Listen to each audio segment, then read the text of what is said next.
Good evening to you. Thank you so much for staying with us here on Nationwide at 5. It's time for the nation's business. I'm Ricardo Brooks. And I'm Chevon Campbell. So we're turning our attention now to a proposal to establish a joint industrial council for the tourism industry. That proposal is coming from the Jamaica Confederation of Trade Unions, the JCTU. The proposal was made in a letter to the Labour Minister Pearnel Charles Junior. The proposal follows two recent protests by hotel workers. The first was in October by workers at Royalton Negril. The latest was on Tuesday at Secrets in Montego Bay. JCTU President St. Patrice Ennis says the recent events have highlighted significant issues regarding the treatment of hotel workers who have reported being overworked and underpaid. He says issues are creating distress and discontent within the workforce, directly impacting the well-being of the workers and the stability of the industry. Mr. Ennis says, the proposed council could be instrumental in ensuring that hotel workers' rights are adequately protected, that fair labor practices are upheld, and that a framework for swiftly addressing disputes is developed. He joins us now. Good evening. Good evening, gentlemen. Thank you so much for joining us. Mr. Ennis, this joint industrial council, considering that the country has been dependent on tourism for so long, why haven't we established something like this before? It is the way we think about organized labor, that it is an impediment or it's deleterious to capital, and it's not something that works harmoniously with capital and so on. But if we recognize collective bargaining as a fundamental right, as it is in many of the developed world, particularly in Europe, and if we recognize that workers are stakeholders and are integral to any industry, then we would better be able to see how this would in many ways alleviate some of the difficulties that we're having. We have employed this joint approach when we deal with government matters. We have employed it in the sugar industry, in the construction center, where we have GICs, our joint industrial councils. And we, from time to time, have employed it in the bauxite industry, not in a formal setting, but in terms of government unions and the representative of the owners in terms of some of the arrangements that we have had before.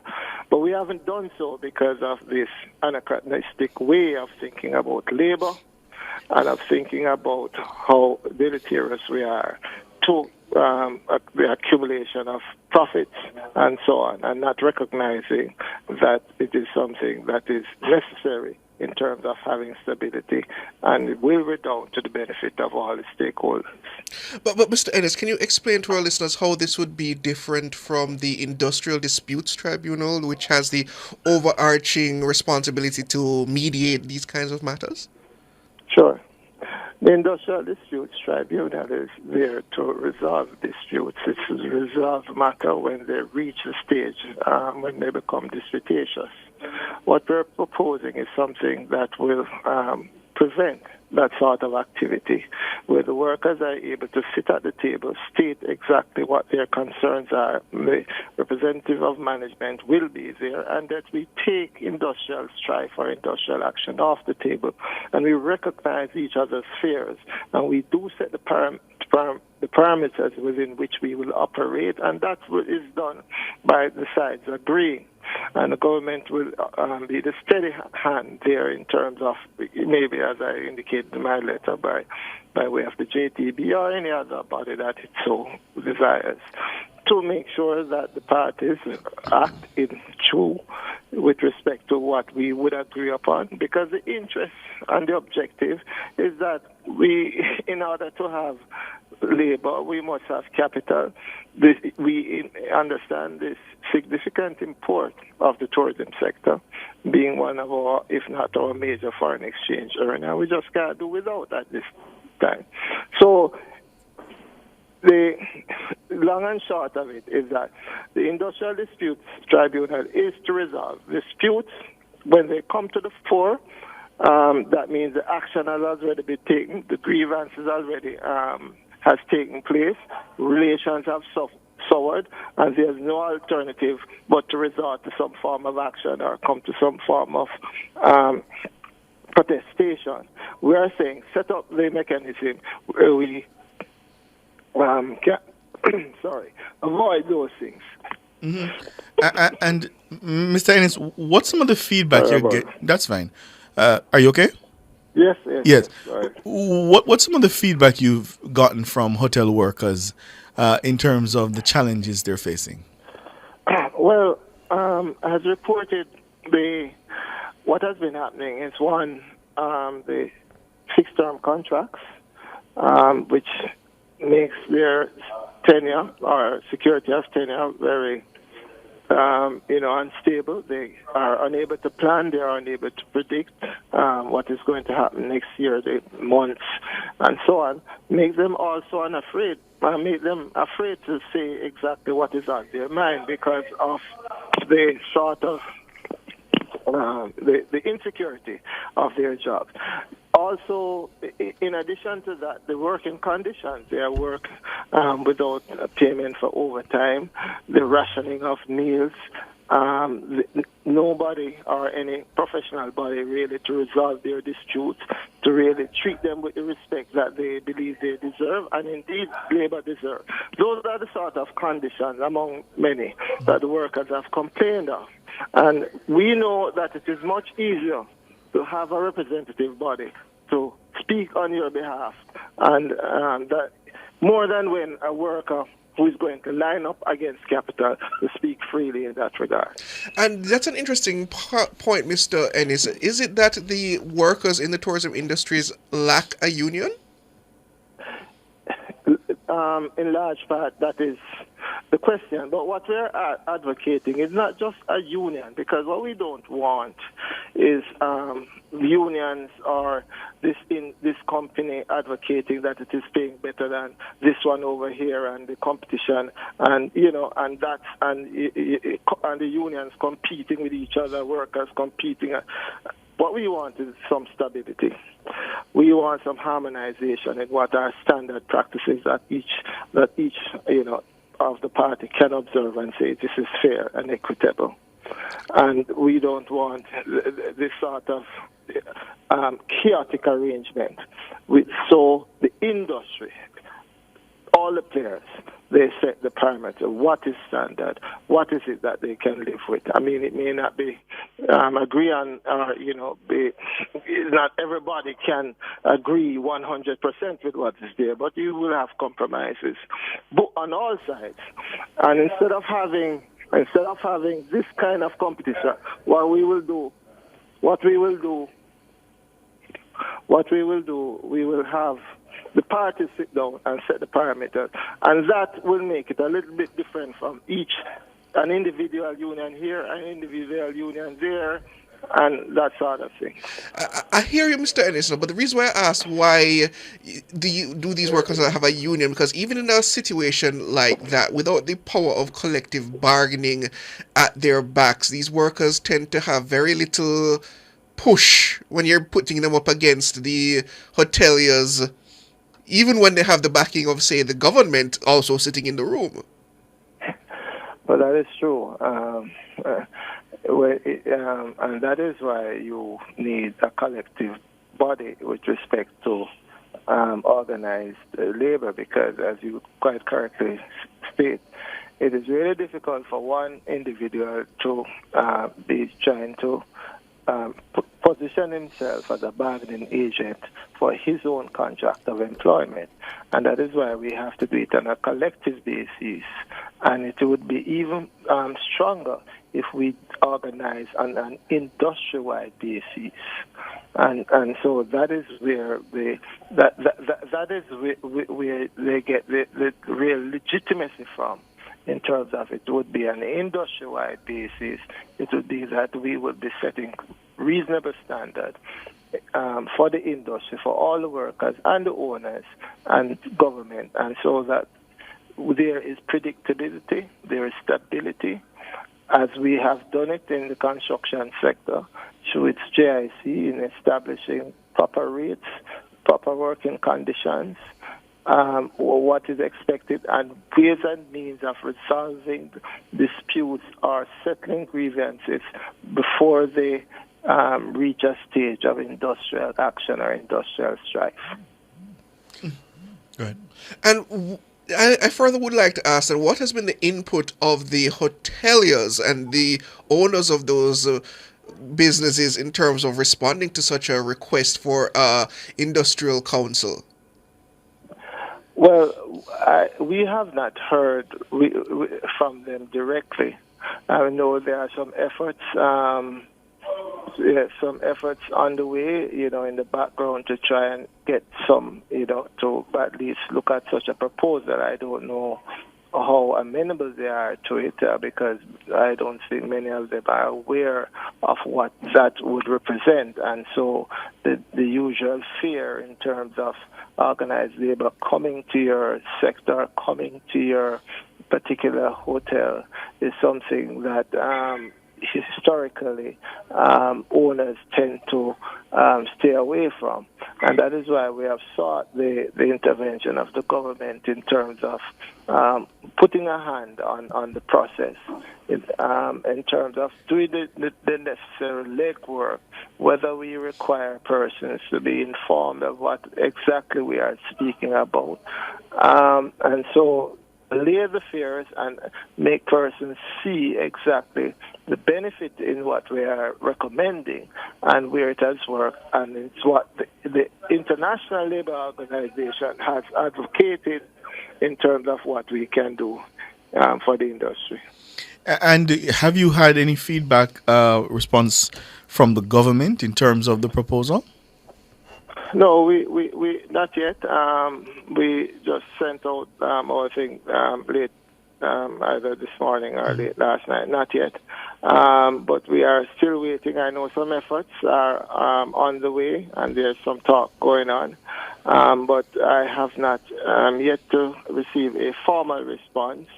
But hopefully before the weekend or within the next by tomorrow into Friday, some sit down will indeed take place as far as I understand. Yeah. And based on all you know of what's been happening in the tourism industry, were you surprised by the two protests that we've seen recently? No. Anybody who knows the industry or have the faintest of idea of the industry would not necessarily be surprised and probably wonder how it took so long. Right. What we are saying is that instead of these things happening, one at Royalton and as you reported at Secrets just now, I mean, there is no guarantee that you won't have more happening because the conditions at the other hotels are not dissimilar from what obtains at these two hotels. And so that is why we say an intervention is necessary to provide that sort of stability for this important market.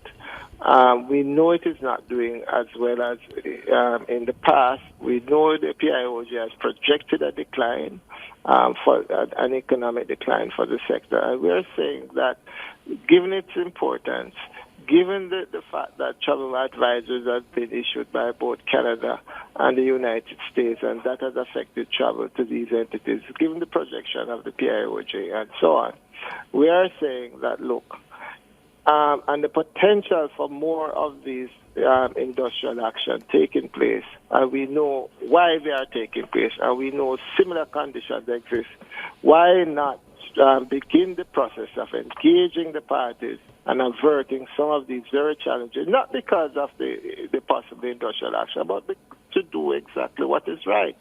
Because nobody can agree to rationing of food and people pay delayed and people not being paid for excess hours work and all of those conditions. Nobody in their right mind could say these are reasonable positions to have. And so if we know these things exist, we know the challenges that some of the hotel sectors are having in terms of cash flow and so on. Let us sit down, talk, and see how we can deal with it. And the government is there, as I said, to oversee this process.